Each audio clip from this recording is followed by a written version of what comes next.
Bem-vindos ao canal Sejam Santos, onde vamos explorar a vida e as obras dos santos mais inspiradores da história da Igreja Católica.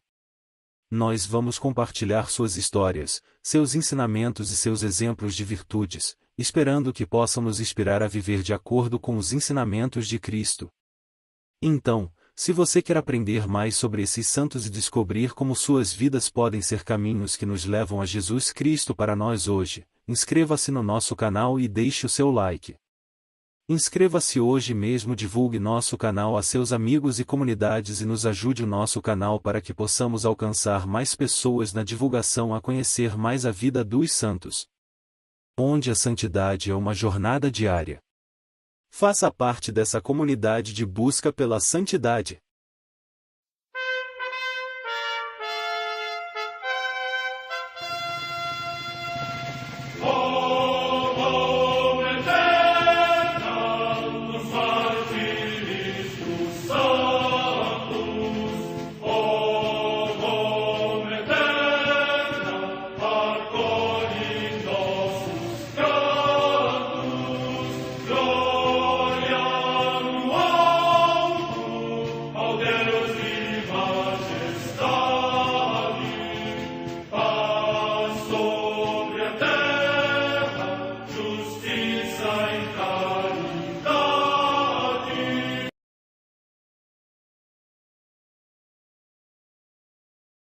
Ler a vida dos santos desperta em nós o desejo de seguir a Cristo.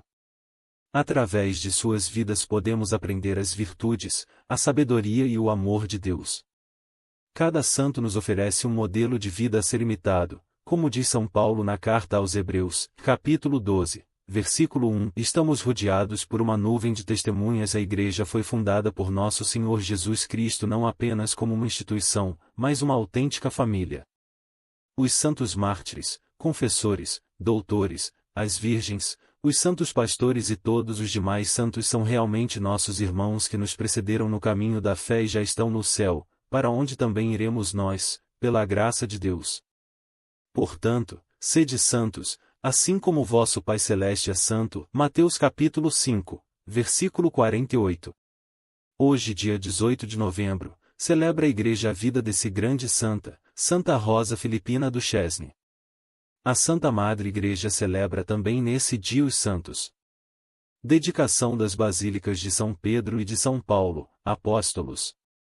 A primeira foi edificada pelo imperador Constantino sobre o sepulcro de São Pedro na colina do Vaticano e, deteriorada com o passar do tempo, foi restaurada com maior amplitude e de novo consagrada neste dia. A segunda, edificada pelos imperadores Teodósio e Valentiniano junto à Via Ostiense, depois consumida por um funesto incêndio e totalmente restaurada, foi dedicada no dia 10 de dezembro. Nesta comum comemoração é simbolicamente evocada a fraternidade dos apóstolos e a unidade da Igreja. 1626, 1854. Em Antioquia, na Síria, hoje Antáquia, na Turquia, São Romão, mártir, que, sendo diácono da Igreja de Cesareia, ao ver como os cristãos, na perseguição de Diocleciano, obedeciam aos seus decretos e se aproximavam das estátuas dos ídolos, os exortou publicamente à resistência e, por isso, depois de cruéis tormentos e de lhe cortarem a língua, estrangulado no cárcere, consumou o seu glorioso martírio. Morte no ano 303. Em Le Colombier, na região de Bourges, na Aquitânia, território da actual França, São Pátroclo, presbítero, que foi eremita e missionário. Morte no ano 576. Na Bretanha Menor, também na atual França, São Maldeto, abade, que se entregou à vida monástica numa ilha deserta e, como mestre espiritual, reuniu muitos santos entre o número dos seus discípulos. Morte no século V. Em Coutances, na Neustria, também na odierna França, São Romacário, bispo. Morte no século VI. Na região de Velay, na Aquitânia, hoje também na França, São Teofredo, abade e mártir. Morte no ano 752. Em Tours, na Neustria, atualmente também na França, o passamento de Santo Odão, abade de Cluny, que renovou a observância monástica segundo a regra de São Bento e a disciplina de São Bento de Aniano. Morte no ano 942. Em Nagasaki, no Japão, os beatos mártires Leonardo Kimura, religioso da Companhia de Jesus, André Murayama Tokuo, Cosme Takeya, João Yoshida Show e Domingos Jorge, que, pelo nome de Cristo foram queimados vivos. Morte no ano 1619. Em St. Charles, cidade do Missouri, nos Estados Unidos da América do Norte, Santa Filipa do Chesney, virgem, das Irmãs do Sagrado Coração de Jesus, que, nascida na França, durante a Revolução Francesa reuniu a comunidade religiosa e, partindo para a América, ali abriu muitas escolas. Morte no ano 1852. Em Seccano, perto de Frosinone, na Itália, o beato Grimoaldo da Purificação, Fernando Santa Maria, religioso da Congregação da Paixão, que, quando se preparava com fervor e alegria para o sacerdócio, consumido pela enfermidade, morreu santamente. Morte no ano 1902. Em Wałbrzych, localidade da Polônia, a beata Carolina Koska, virgem e mártir, que, no fragor da guerra, por defender a sua castidade ameaçada por um soldado, foi atravessada por uma espada e morreu ainda adolescente por Cristo. Morte no ano 1914. Em Madrid, na Espanha, as beatas Maria do Amparo, Maria Gabriela e Jonosa Y Naveiros e 5 companheiras virgens da Ordem da Visitação de Santa Maria e Mártires, que durante a perseguição religiosa permaneceram encerradas no mosteiro, mas traiçoeiramente capturadas pelos milicianos e fuziladas, foram ao encontro do esposo, Jesus Cristo. São estes os seus nomes: Teresa Maria, Laura Cavestani Y Anduaga, Josefa Maria, Maria do Carmo Barreira e Izaguirre, Maria Inês, Inês Zudaire Y Gaudiano, Maria Ângela, Martim Olaizola Y Garagarza e Maria Engrácia, Josefa Joaquina Lecoana Y Aramburu. Morte no ano 1936. Em Lorca, perto de Múrcia, também na Espanha, os beatos mártires José Maria Cánovas Martínez, presbítero da Diocese de Cartagena, e 5 religiosos de 2 da Congregação dos Irmãos das Escolas Cristãs, que, durante a perseguição contra a Igreja, receberam dos homens a morte, mas de Deus a vida eterna. São estes os seus nomes: Ovídio Bertrão, Estevão Anunciba e Letona, Hermenegildo Lourenço, Modesto Sais Manzanares, Luciano Paulo, Germano Garcia Garcia, Estanislau Vitor, Crisógono Cordeiro Fernandes, Lourenço Tiago, Temílio Martínez de Lapera Y Álava. Morte no ano 1936. Em Paracoelos de Jarama, próximo de Madrid, também na Espanha, o beato Vidal Luiz Gómara, presbítero da Ordem dos Pregadores e mártir, que, durante a mesma perseguição derramou o seu sangue por Cristo. Morte no ano 1936. Santa Rosa Filipina do Chesney. E o que dizer da santa canonizada hoje, Rosa Filipina do Chesney, que viveu na missão de sua consagração? Fiel a uma visão teve na juventude, Rosa Filipina abandonou a segurança da sua cultura e língua, e começou a servir a Igreja de Cristo no Novo Mundo. Não pensou no quanto deixava, mas para aqueles a quem era enviada, e especialmente por aquele que a tinha enviado. Toda a vida de Rosa Filipina foi transformada e iluminada pelo amor a Cristo na Eucaristia. Durante as longas horas passadas em frente ao Santíssimo, ela aprendeu a viver sempre na presença de Deus. Nele colocar suas esperanças e desejos. As palavras do Salmo responsorial de hoje bem expressar a intensidade de seu amor por Cristo: o Senhor é a porção da minha herança e do meu cálice, tu sustentas a minha sorte. SL 16, 5. Com coragem missionária, esta pioneira olhou para o futuro com os olhos do coração, um coração ardente de amor a Deus.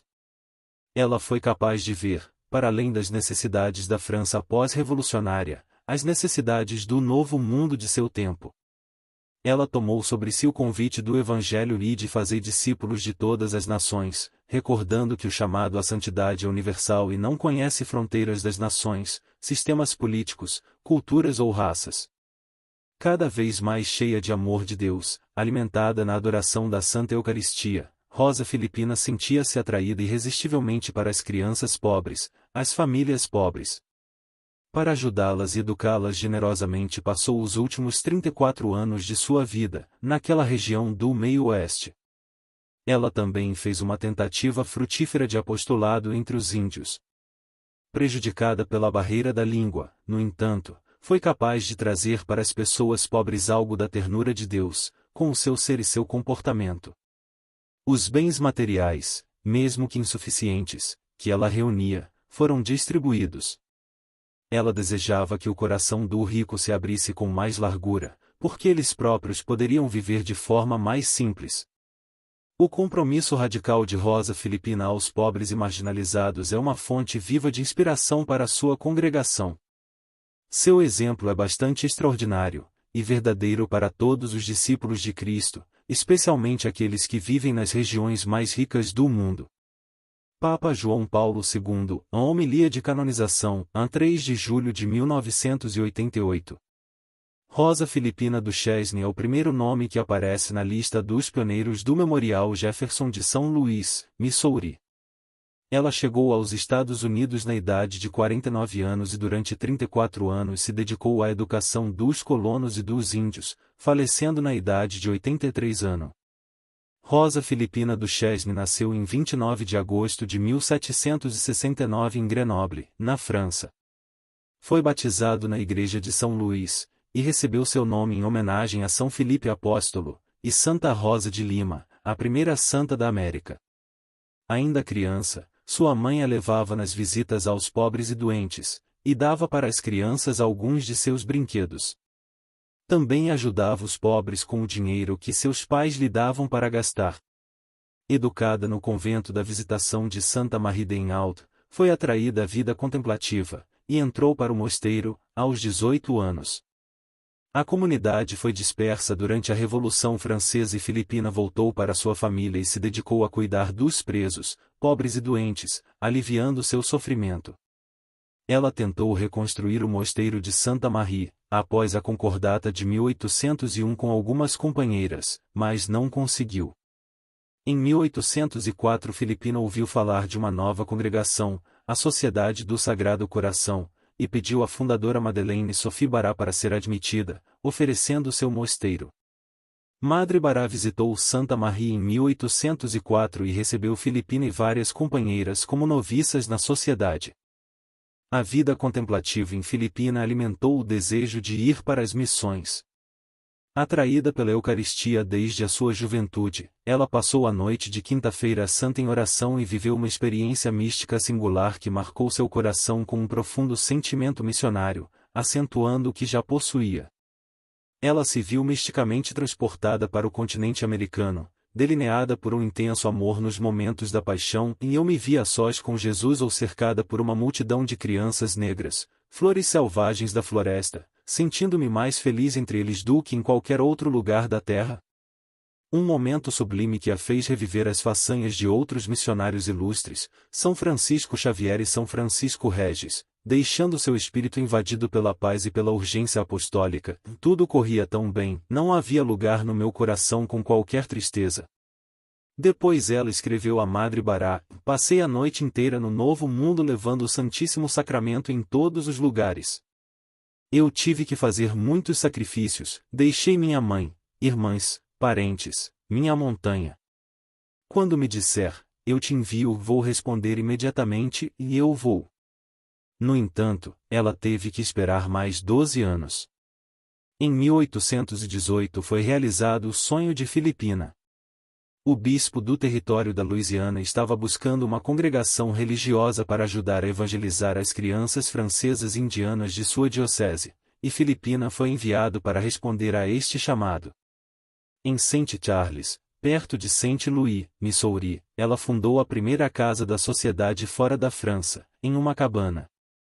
Ela viveu todas as austeridades da vida de fronteira, o frio extremo, o trabalho duro, a falta de dinheiro. Ela nunca aprendeu bem o inglês. As comunicações eram muito lentas, e às vezes ela não tinha notícias de sua amada França e mesmo assim, ela lutou para permanecer estreitamente unida com a Sociedade do Sagrado Coração, na França. Filipina e outras 4 irmãs do Sagrado Coração traçaram um caminho. Em 1818 ela abriu a primeira escola livre no oeste do Mississippi. Em 1828, ela havia fundado 6 casas. Estas escolas eram para as meninas no Missouri e Louisiana. Ela amou e trabalhou com elas e para elas, mantendo sempre em seu coração o desejo de ir para os nativos americanos. Quando ela tinha 72 anos, foi aberta uma escola para o Potawatomi em Sugar Creek, Kansas. Embora muitos pensassem que Filipina estava muito doente para ir, o jesuíta que dirigia a missão insistiu: tem que vir, pode não ser capaz de fazer muito trabalho, mas com a sua oração vai chegar ao sucesso da missão, e sua presença vai atrair muitos favores do céu para o trabalho. Ficou só um ano entre os Potawatomi, mas o seu valor pioneiro não vacilou, e as suas longas horas de contemplação inspiraram os índios que a chamavam de a mulher que sempre ora. Sua saúde não poderia resistir ao regime de vida na aldeia. Ela retornou para St. Charles em julho de 1842, embora o seu coração nunca tenha perdido o desejo das missões. Eu sinto o mesmo anseio de viver nas montanhas rochosas de quando estava na França e pedi para vir para a América. Filipina morreu em St. Charles, Missouri, em 18 de novembro de 1852, com a idade de 83 anos. Foi beatificada pelo Papa Pio XII em 1940 e canonizada pelo Papa João Paulo II em 1988. Santa Rosa Filipina do Chesney, rogai por nós.